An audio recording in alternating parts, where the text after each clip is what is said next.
कालू भैया स्कूल में प्रिंसिपल था और उसी स्कूल में लाडो चुड़िया और मीनू मासी स्कूल में पढ़ाती थी। लाडो चुड़िया के ऊपर स्कूल की एक और जिम्मेदारी थी, जंगल के सभी बच्चों को स्कूल में लेकर आना और फिर बच्चों को छुट्टी में वापस घर छोड़ना। बच्चों को स्कूल में ले आने और ले जाने के लिए लाडो को स्कूल की तरफ से एक स्कूल बस दी गई थी जो हवा में उड़ती थी। दोस्तों, आपको तो पता ही है, कुछ बच्चों को स्कूल जाना बिल्कुल ही अच्छा नहीं लगता। इसीलिए कालू के स्कूल ने एक उड़ने वाली बस बनाई थी ताकि बच्चे खुशी से स्कूल आ सके। जंगल के सारे पंछियों के बच्चे उड़ने वाले बस में स्कूल आते थे, सिवाय बुलबुल चिड़िया के बच्चे के। बुलबुल चिड़िया गरीब थी, इसीलिए वो स्कूल बस की फीस नहीं भर सकती थी। वो हर रोज अपने बेटे सोनू को पीठ पर बिठाकर स्कूल छोड़ने के लिए आती थी। माँ, मुझे भी उड़ने वाली स्कूल बस में जाना है। मेरे सारे दोस्त मुझे गरीब गरीब कह के चिढ़ाते हैं। माँ, तुम स्कूल बस की फीस भर दो ना, ताकि मैं भी उड़ने वाली बस में जा सकूं। तुम्हारे दोस्त सही कहते हैं, हम सच में गरीब हैं। हमारे पास उतने पैसे नहीं हैं सोनू बेटा। अब चलो, स्कूल के लिए देरी हो रही है। बुलबुल अपने बेटे सोनू को पीठ पर बिठाकर स्कूल की तरफ निकल पड़ती है। कालू के स्कूल में बच्चों को बहुत अच्छे अच्छे लेसन सिखाए जाते थे, जैसे कि शिकारी पंछियों से कैसे बचना है, अपना खाना खुद कैसे ढूंढना है, अपने पेरेंट्स की मदद लिए बिना कैसे हवा में उड़ना है, अपने पंखों का ख्याल खुद कैसे रखना है। मीनू मौसी, लाडो चिड़िया और कालू कौवा तीनों मिलकर बच्चों को बहुत अच्छी तरह से सब कुछ सिखाते थे। कहने को कालू स्कूल का प्रिंसिपल था, लेकिन स्कूल का मालिक एक चील था जो बहुत लालची और गुस्से वाला था। अगर कोई बच्चा स्कूल की फीस टाइम पर ना भर पाए तो वो उसे स्कूल में नहीं आने देता था। गर्मियों की छुट्टियां अब खत्म हो गई थी और फिर से स्कूल शुरू हो गया था। पहले ही दिन कालू ने बच्चों को सूचना दे दी, बच्चों, अब गर्मियों की छुट्टियां खत्म हो गई है और आज से रेगुलर स्कूल शुरू हो गया है। आज से सारे बच्चे रोज स्कूल आएंगे। आज जितने भी बच्चे स्कूल आए हैं, मैं उनके ऊपर एक जिम्मेदारी सौंप रहा हूँ कि आज जो भी बच्चे स्कूल में एब्सेंट है, उन्हें जाकर बता दो कि कल से रेगुलर स्कूल आना है। जो भी बच्चा कल से रेगुलर स्कूल नहीं आएगा तो उसे फाइन लगेगा। आप सबके समझ में आ गई ना बात? जी सर। अरे हाँ, मैं एक और बात बताना तो भूल ही गया। आज से स्कूल का नया साल शुरू हो गया है, तो कल स्कूल आते समय स्कूल की फीस जरूर लेते आना और सब बच्चे कल आते समय नया यूनिफॉर्म पहनकर आएंगे और पढ़ाई के लिए जो जो सामग्री लगती है वो भी बाजार से जाकर खरीद लेना। कालू की सूचना सारे बच्चों ने सुन ली और सारे बच्चे बहुत खुश भी हो गए, क्योंकि उनको कल एक नया यूनिफॉर्म मिलेगा, पढ़ाई के लिए अच्छी सामग्री मिलेगी। लेकिन बुलबुल चिड़िया का बच्चा सोनू कालू प्रिंसिपल की बात सुनकर मायूस हो जाता है, क्योंकि उसको पता था वो गरीब है। उसे हर साल की तरह इस साल भी पुराना यूनिफॉर्म ही पहनना पड़ेगा। बाकी के सारे बच्चे नया यूनिफॉर्म पहनकर आएंगे और सोनू को चिढ़ाने लगेंगे। स्कूल की छुट्टी हो जाती है, सारे बच्चे लाडो की उड़ने वाली बस में घर आ जाते हैं। सोनू भी अपनी माँ के पीठ पर बैठकर घर आ जाता है। माँ, आज से स्कूल का नया साल शुरू हो गया है, तो आज प्रिंसिपल सर ने सारे बच्चों को ये सूचना दी है कि कल स्कूल आते समय नया यूनिफॉर्म पहन कर आना और पढ़ाई की नई सामग्री बाजार से खरीद कर लेकर आना। माँ, चलो ना, हम बाजार जाकर आते हैं। बाजार जाकर मेरे लिए एक नया यूनिफॉर्म लाते हैं। माँ, मेरा अभी का यूनिफॉर्म तो बहुत खराब हो गया है और कई जगह तो फट भी गया है। सोनू की माँ बुलबुल चिड़िया कुछ नहीं बोलती। माँ, क्या हुआ? तुम चुप क्यों हो? कुछ तो बोलो ना माँ। चलो ना माँ, हम बाजार जाते हैं। सोनू बेटा, मुझे माफ कर दो। इस साल भी तुम्हें तुम्हारा पुराना ही यूनिफॉर्म पहन कर स्कूल जाना पड़ेगा। हमारे पास उतने पैसे नहीं है बेटा। सोनू उम्र में छोटा था, लेकिन बहुत होशियार और समझदार था। उसे अपने घर की परिस्थिति अच्छे से मालूम थी, इसीलिए सोनू ने अपनी माँ के पास यूनिफॉर्म के लिए जिद नहीं की। ठीक है माँ, कोई बात नहीं, मैं मेरा पुराना ही यूनिफॉर्म पहन के स्कूल चला जाऊंगा। लेकिन प्रिंसिपल सर ने एक और सूचना दी है कि कल आते समय स्कूल की फीस लेते आना। तभी वहाँ पर गोरी कौवी अपने बेटे के साथ आ जाती है। अरे बुलबुल, क्या कर रही हो? चलो हम बाजार जाकर आते हैं और बच्चों के लिए नए यूनिफॉर्म लाते हैं। गोरी कौवी को बुलबुल चिड़िया की परिस्थिति के बारे में पता था, लेकिन फिर भी वो जानबूझकर बुलबुल को साथ चलने के लिए कह रही थी। गोरी बहन, तुम चली जाओ, मुझे घर में थोड़ा काम है, मैं बाद में चली जाऊंगी। ठीक है, फिर मैं चलती हूँ। गोरी कौवी चली गई और बुलबुल सोच में पड़ गई। अब मैं क्या करूँ? कहाँ से भरूंगी मैं फीस? पिछली बार तो सोनू के मामा ने उसकी फीस भर दी थी, लेकिन मैं हर बार तो उससे मदद नहीं मांग सकती। मैं एक काम करती हूँ, मैं कालू प्रिंसिपल के पास ही चली जाती हूँ और उनसे विनती करती हूँ। मैं स्कूल की पूरी फीस एक साथ नहीं भर सकती, मैं साल भर में थोड़ी थोड़ी करके फीस भर दूंगी। सोनू बेटा, मैं थोड़ा बाहर जाकर आती हूँ, तब तक तुम घर में ही रहना, अकेले कहीं पर बाहर मत जाना। मैं जल्दी ही घर वापस आ जाऊंगी। ठीक है माँ। बुलबुल चिड़िया सोनू के स्कूल में आ जाती है। कालू प्रिंसिपल अपने केबिन में ही था। बुलबुल प्रिंसिपल के केबिन में आ जाती है। अरे बुलबुल बहन, अंदर आ जाओ, बताओ कैसे आना हुआ। बुलबुल चिड़िया अपनी सारी सिचुएशन कालू कौवे को बताती है। बुलबुल बहन, मैं तुम्हारे परिस्थिति के बारे में जानता हूँ। तुम्हारा बेटा सोनू स्कूल में सबसे होशियार है।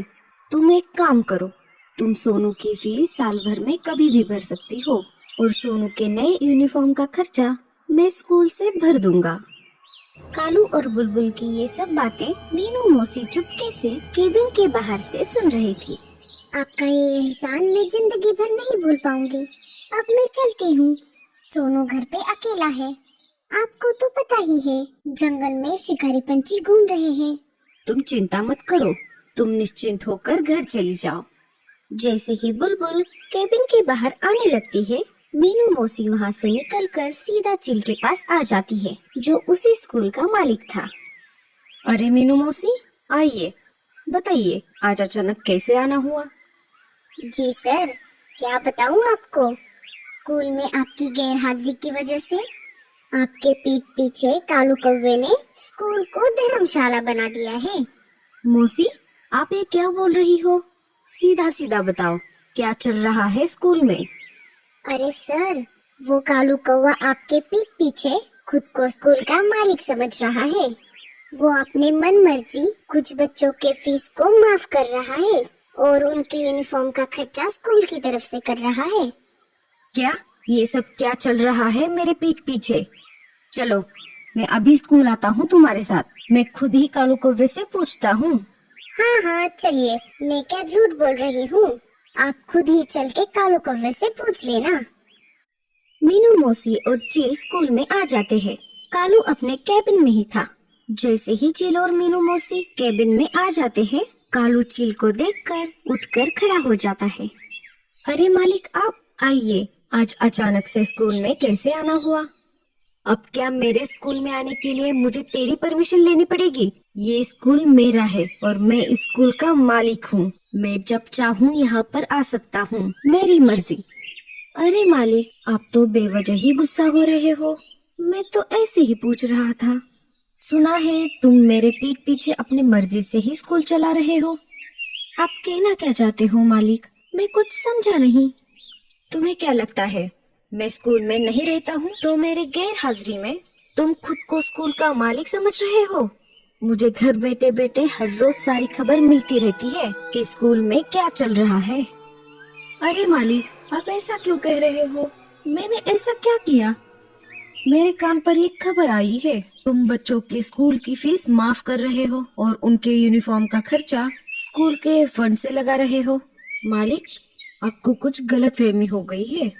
एक बार के लिए चिल को कालू की बात सच लगने लगी, लेकिन मीनू मौसी ने तो ठान लिया था कि कालू कौवे को उस कुर्सी से हटाना है और खुद प्रिंसिपल बनकर उस कुर्सी पर बैठना है। इसीलिए कालू की बात को बीच में ही रोकते हुए मीनू मौसी बोलने लगी। अरे अरे, कितना झूठ बोलोगे?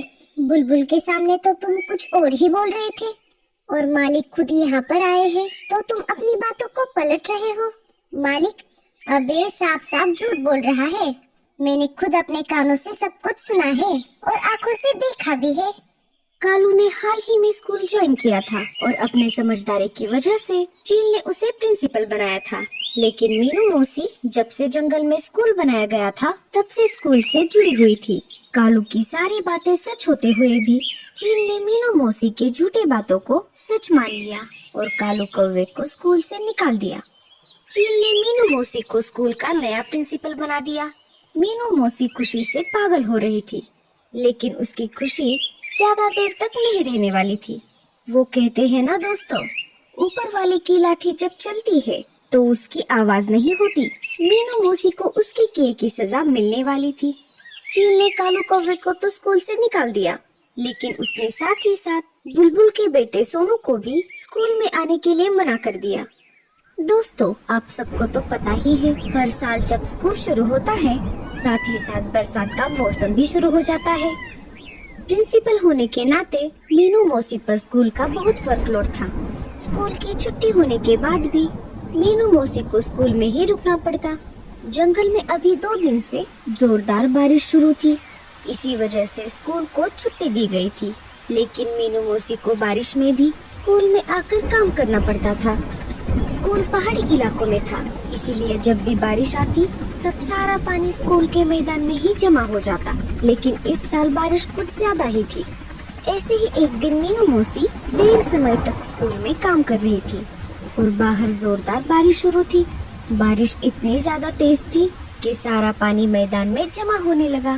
धीरे धीरे जमा होते होते पानी क्लासरूम में घुसने लगा। मीनू मौसी को पता ही नहीं चला कि पानी कब स्कूल में फैल गया। अचानक से एक लकड़ी का टुकड़ा आया और मीनू मौसी के प्रिंसिपल केबिन के दरवाजे पर जाकर अटक गया। मीनू मौसी जोर जोर से चिल्लाने लगी, अरे कोई मुझे बचाओ, मैं डूब रही हूँ। गोरी कौवे अपने बच्चे के साथ घर की तरफ लौट रही थी। तभी मीनू मौसी ने उसको आवाज लगाई। गोरी कौवे मीनू मौसी को स्कूल के बाहर से देख रही थी। अरे देख क्या रही हो, मुझे बचाओ। हाँ हाँ, बड़ी आई मदद मांगने वाली। मैं क्या खुद इस पानी में डूब जाऊँ? मेरे क्या बाल बच्चे नहीं है? हटो, मैं तो चली अपने अपने घर। ऐसा कहकर गोरी अपने बच्चे के साथ चली जाती है। तेज बारिश में स्कूल के बाहर से बुलबुल चिड़िया अपने बेटे सोनू के साथ अनाज लेकर घर की तरफ लौट रही थी। सोनू ने मीनू मौसी की आवाज सुन ली। अरे माँ, लगता है कोई मुसीबत में फंस गया है।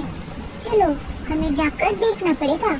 जैसे ही दोनों आवाज की तरफ चले गए, उन्होंने देखा कि मीनू मौसी केबिन में फंस गई है। अरे बुलबुल चिड़िया, देख क्या रही हो, मुझे बचाओ। हाँ हाँ मीनू मौसी, मैं अभी तुम्हें बचाती हूँ।